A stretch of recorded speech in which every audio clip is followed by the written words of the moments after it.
This video will look at some of the aspects that are important to consider regarding student entitlement in assessment and their implications. So what are the things you need to think about regarding student entitlement?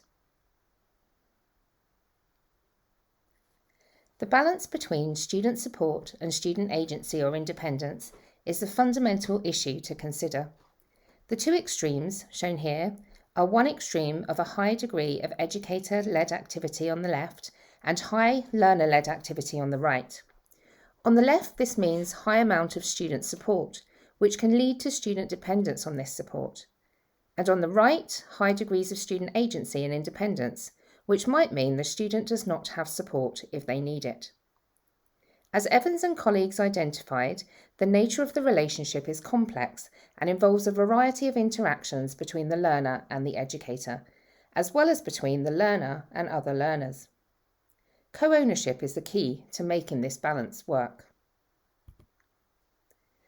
Co-ownership between the learner and the educator enhances student engagement in a range of different ways.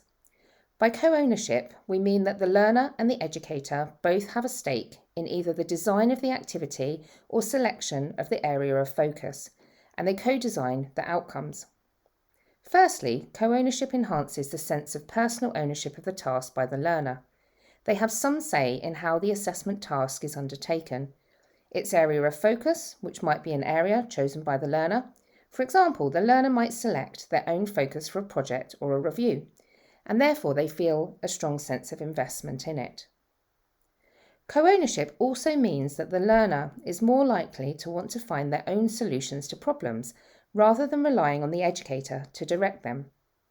Linked to this will be a greater willingness to research a topic themselves and find their own answers, rather than having the educator feed them the answers. This increased motivation is fundamental to self-regulated learning. Co-ownership linked to enhanced self-efficacy. If you visit the EAT-Erasmus website, there is a theory guide explaining self-efficacy as a concept, which you may wish to look at.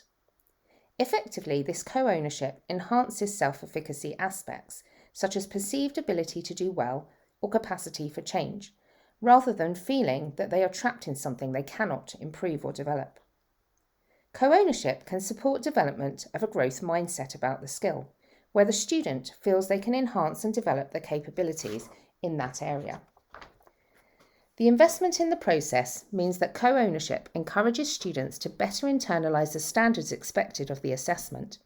This helps overall better understanding of the assessment criteria and their own self-regulation. Finally, the greater personal investment that comes with co-ownership is typically linked to greater time on task. The student invests more of their time and effort in working on the assessment.